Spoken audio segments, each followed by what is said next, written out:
Audio on demand from Vision Christian Media.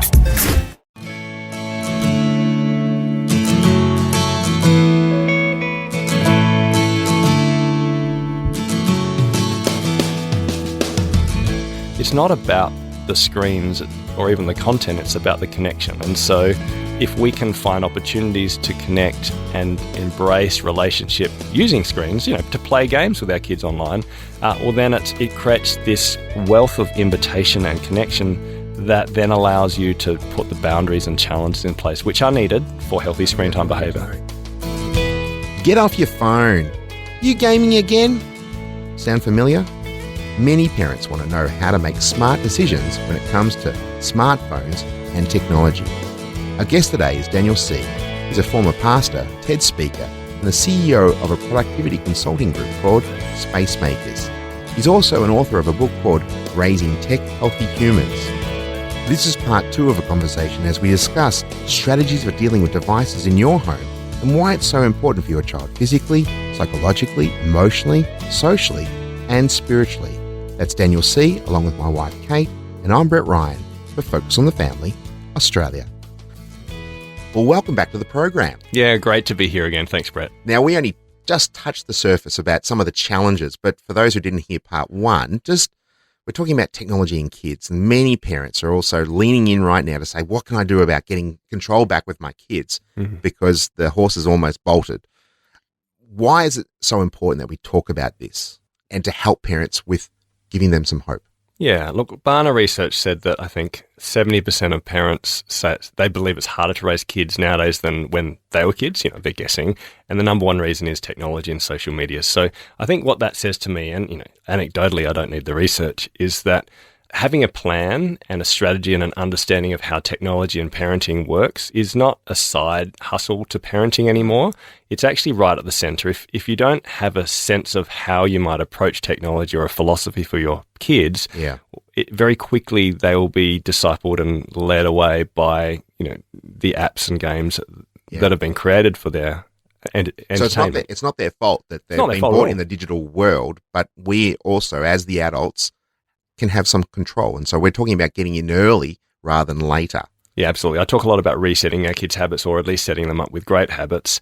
And I just think technology is fantastic. I mean, I'm not at all anti-technology. We need to use technology. It's the world our kids live in. My whole business runs on technology. I do so much online, and I love that. But it's about how do we set up our kids with healthier habits to start with so that they can be good at technology when they're older, rather than addicted, fractured in their concentration and unable to learn. So in your book, you're Raising Tech Healthy Humans, you gave 3 principles. So can you just recap those 3 principles? Yeah, so the first principle is to raise adults, not children, which is the idea that when you give your kids technology, you're thinking about the end in mind, which is to have a wholehearted human. The second principle was start with a healthy brain, and that's the idea that actually it's really important to think about the impact of particular devices on our child's brain, their mental development. I didn't go a lot into detail about that stuff, but essentially if our kids have lots of rich and broad experiences of life, so riding bikes and climbing trees and eating in communities and doing lots of non-screen stuff, their brains will be better developed for technology than if you give them tech early. And so the paradox is give our kids less tech when they're young and they'll be better at tech and be healthier, happier humans when they're older. Give kids tech too early and it's likely you're going to get the opposite. So many result. Parents are saying, well, my kid's a genius. Look at them. They can control the on the iPad and things like that. They're not geniuses. They've just learned to control these devices very early on. Look, they can swipe videos, they can use consumer-facing devices, but none of that will actually prepare them to be great in the adult world. Yeah. And the third principle? The third principle is simply to think about I talked about screen time, screen content, and screen context, but to summarize that broad idea, we obviously need to have screen time boundaries or life-giving limits for our kids. We need to think about appropriate content. R-rated and MA-rated movies are simply not appropriate for young kids. But a lot of where parents miss the mark, or not so much miss the mark, that's not true, that we're just unaware, is the impact of particular devices, the context on kids. And in particular, I would say that iPads and iPhones are much more problematic when it comes to the developing brain for young kids, so primary school and younger, compared to, let's say, an old-fashioned passive television screen. There is very little risk of not giving your kids those types of devices when they're young, except for the peer pressure and nagging. But from their mental development, there's very few risks of slowing down on those devices, but there's a lot of risks in speeding up in terms of anxiety and fracturing attention and concentration. Yeah, very much so. I think too, parents in this very fast-paced world will use technology as a way to have some peace for themselves. So my children are quiet. Speak to that. I think we live in a hard society. Like, parents are smashed. And because we're all in a society where work is speeding up, things are getting more expensive, and we're living in isolated units rather than extended communities like we used to. Our social structures have broken down, which used to support us, like Rotary clubs and churches and scout halls. So there's basically, being a parent nowadays is tough because you have to invent your life. You have to pay for everything. You don't really have a true community that can help parent your kids. And so we're so exhausted that, yes, we turn to technology to help us, either because we need to because we work from home, or because we just don't have the energy because we're tired. So I agree 100% that using an iPad as a babysitter has consequences on your child as they develop, and in some ways you're creating future pain for yourself. But I also am sympathetic to why we do it, because it's just tough parenting nowadays. And so we need to support each other in different ways. And I have to say that, parents don't like to have to create the activities. So it's easy to entertain our children, but we love to encourage parents to allow our kids to be bored. They'll find things to do for themselves.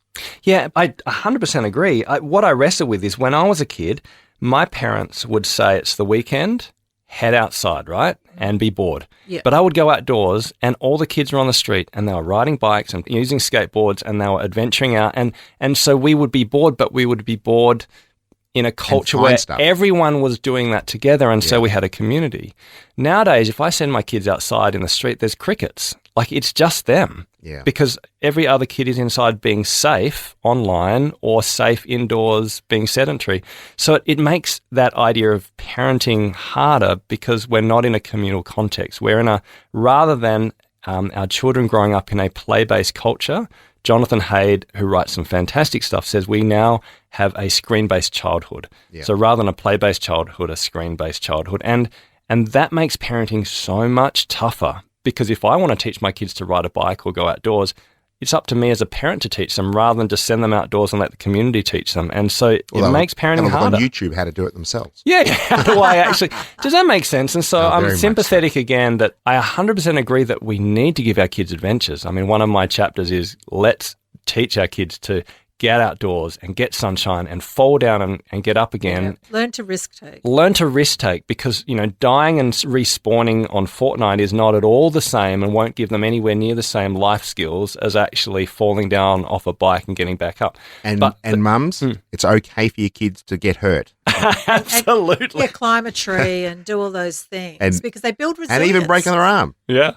Well, that's been done. We don't want to encourage it, but it's okay. But it's okay to get muddy as well. It's more than not okay. If we don't let our kids stretch beyond their comfort zone, they'll actually become weaker. I used to be a physiotherapist, and I like the expression again that Jonathan Haidt says, that kids are not fragile like a teacup, they're anti-fragile like muscles, meaning that if you stretch them to their limit, they get stronger, just like a muscle tears when you stretch it to its limit. And if you don't use a muscle, it gets weaker. And this is exactly what we're seeing in a generation of kids who haven't learnt to play.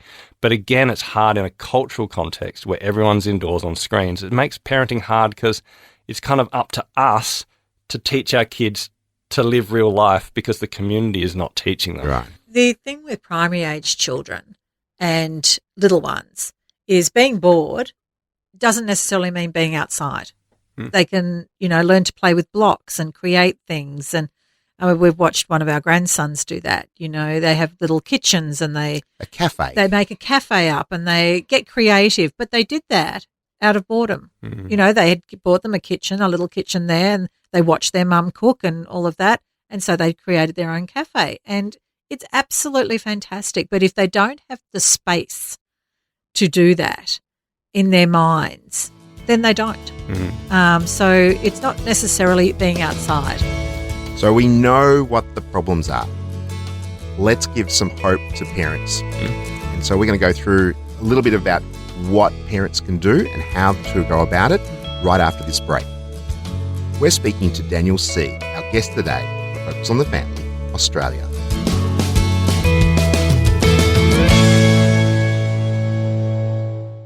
The Word for Today is Australia's most widely read daily devotional, designed to give you practical teaching to keep you focused on your relationship with Jesus. Read it online or subscribe to the free printed edition at thewordfortoday.com.au.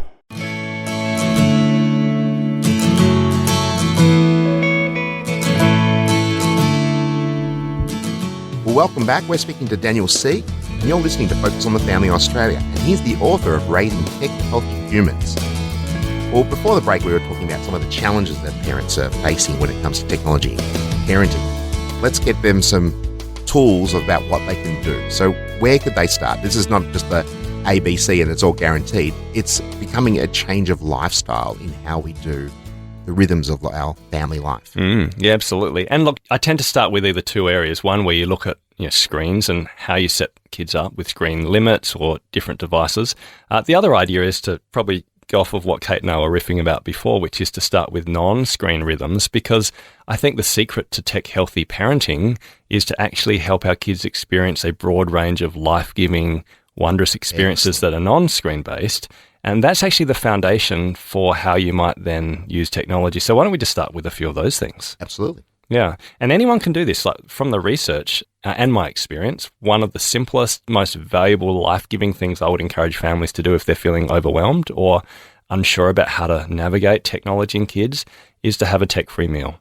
So to have a family meal, probably dinner every day.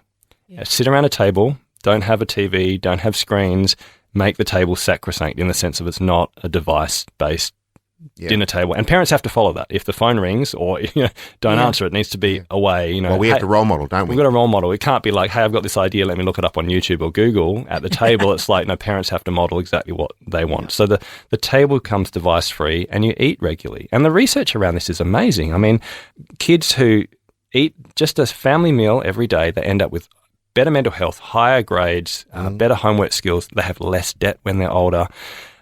There was a study of 12-year-old girls, and they were followed up, I think, when they were 17. And the only difference between the girls who did well and girls who didn't is they had a family meal without technology.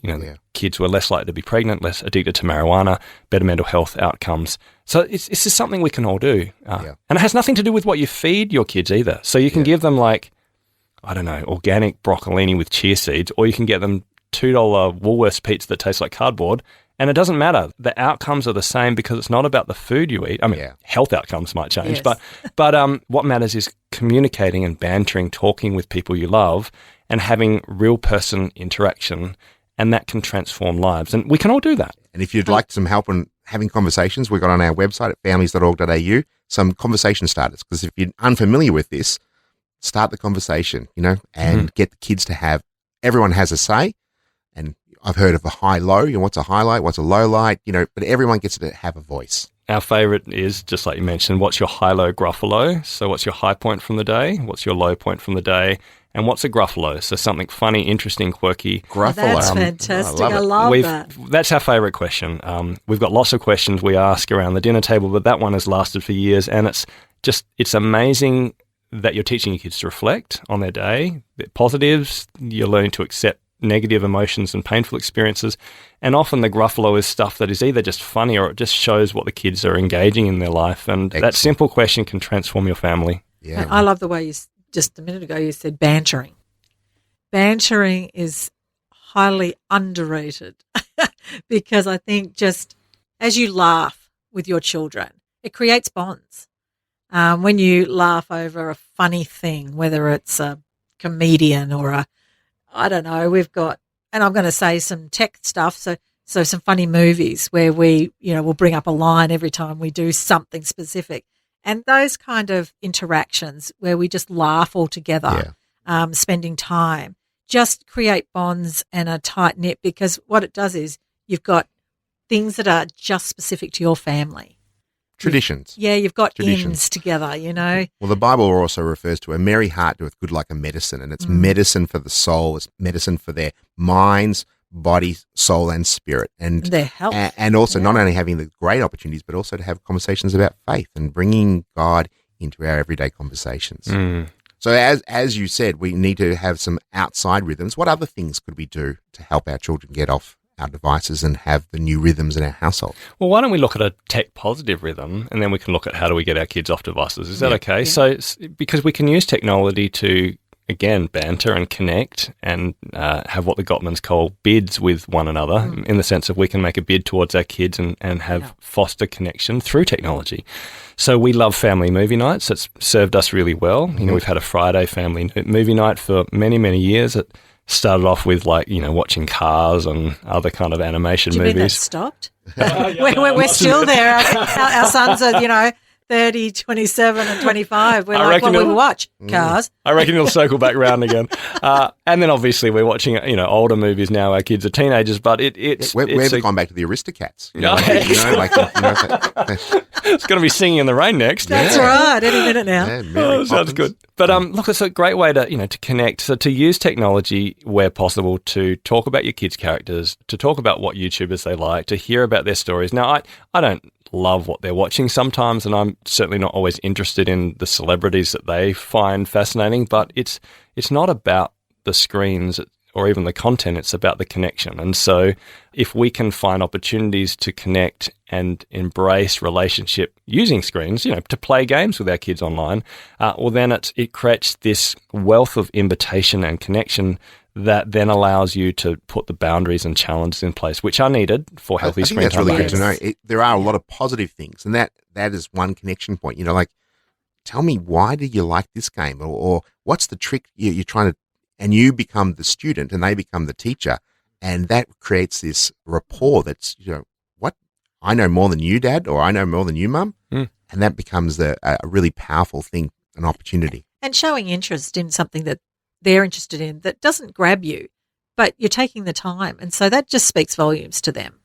And you learn stuff along the way. I had an experience just last week. It was last week. And I'm from Hobart and we don't get a lot of sun, and it was beautiful. The most amazing weekend. And so my kids are on screens because they get to do screen time in the morning on a Saturday.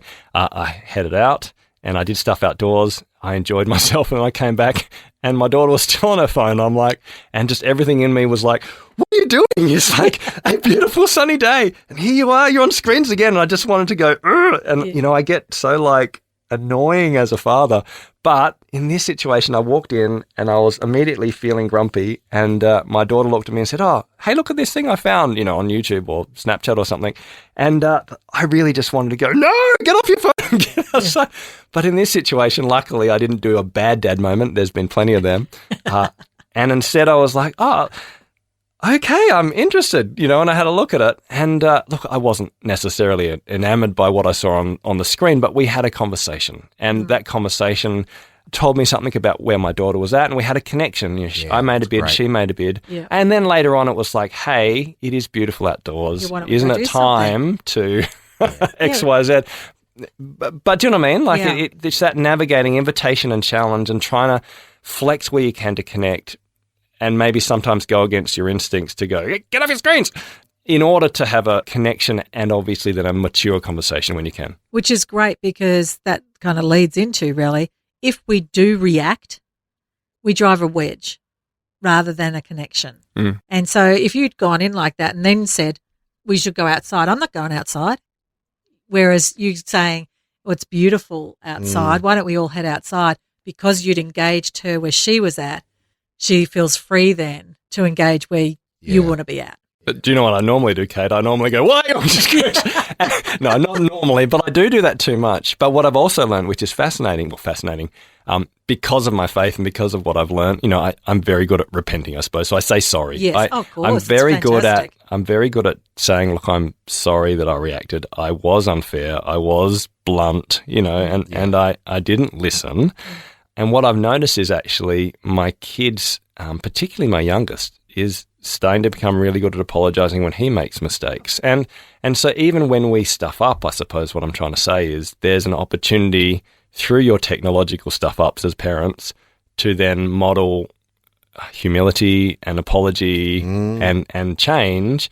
And that in itself is parenting, right? And so there's wins in all of it, potentially. Well, being able to apologise teaches your child that it's okay to fail, because you've just role modelled that as an adult you are prepared to say, I failed in this area. And that creates resilient children. Yeah. There's so many different freedom. tangents we can go on to, but we're going to just go down to a landing. And a classic question that we often get is, every other child seems to have the latest and greatest phone. When should I get my child a phone? A smartphone. And I often say, if they can't control their iPad, don't give them an iPhone. Like if they can't control their tablet, they're going to be a nightmare if they go. But what would you say about when should they get their first phone? Yeah, so you end with a very hard, complex question. Thanks, Brett. Right? Yeah. Look, firstly, I would say the foundations are important. So I firstly do say go slow on interactive technologies, particularly iPads and phones when they're young, even if they don't own their own. But when it finally comes to the question of when to give your child a phone, I used to be a lot more open, actually. It's a bit more your choice, et cetera, et cetera. But the research is increasingly leading towards me saying definitely not until high school, because it's bad for their mental health, full stop. Yeah. If you give your child their own phone before high school, you are increasing their likelihood of being anxious, more depressed, not liking their body as much, having more social issues. Now, of course, there are ways to give your child a phone so it's not a smartphone, so it's more of a dumb phone, even if it has some functionality that's smart. And I talk about that in my book. Go back to Nokia where they can play snakes and things like that. Phone. Not quite. I'm thinking more like using screen time, passwords, and parental controls. Okay. But, Nokias are good. So again, there's nuance in all of this, but I would suggest that if you can, wait until you're 8, and that would be the earliest. And then from the research, and this is the really hard bit, I would suggest no social media, particularly for teen girls, until they're 16 years old, which is so ridiculously far away from what their friends will be doing. And by that I mean TikTok, Instagram, Snapchat. Yeah. And explain the reason why. The reason is because the research is increasingly showing not that there's just a correlation, but a causation, meaning that using 3 hours or more of social media on a regular basis increases anxiety, depression, the risks of suicide, particularly in teen girls.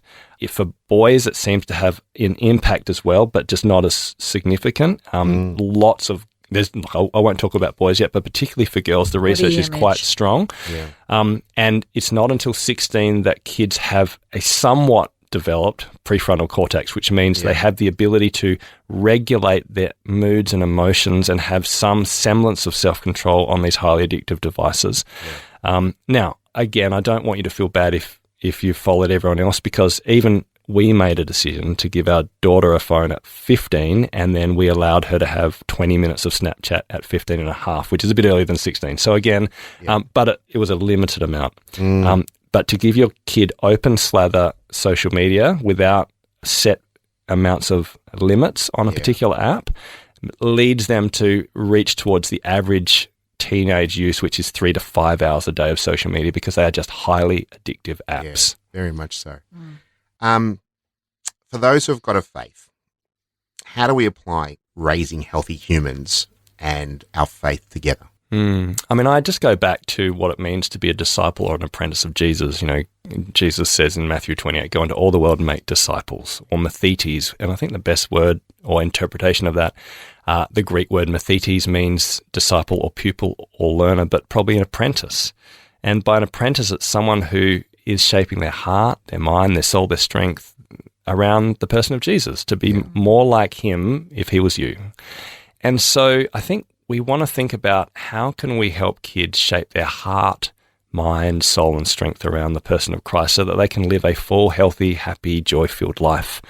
And so when we look at technology, it's simply asking the question, in what ways is technology helping them and their heart, their longs and their lovings, but in what ways is it drawing them away from God and into anxiety or desire or consumption, in terms of their heart? That's great. When you look at their mind, it's the same thing. How is it shaping their mind to think clearly, to think logically, actually, and to learn the Word of God? Or is it teaching them to think in very small 30-second reels where they're needing novel, interesting stimulation going from one thing to the next. How is their mind being shaped from a neuroplastic perspective? That is so... I can go on and on. The strength is about, how they're using their bodies, et cetera, et cetera. I just love that imagery of that raising apprentices. And as you've said, you were raising healthy adults. And so we greatly appreciate all your wisdom and your insights and your experience. And thank you for being our guest today. Thank you so much for having me on the show. I appreciate it. Our guest today was Daniel Sih, author of Raising Tech Healthy Humans. To find out more about him, his books, his podcast, and online courses, go to raisinghumans.au. For free videos, including talking about social media and talking about technology, and a variety of other parenting topics, you can find them on our YouTube channel. All of these videos and other downloadable resources and radio programs are only made available because of the generosity of people who want to help more Australian families to thrive in Christ. For more information on how you can partner with us in prayer or financially, go to families.org.au. I'm Brett Ryan. On behalf of Kate and the rest of the Focus team, would invite you to tune in for another edition of Focus on the Family, Australia.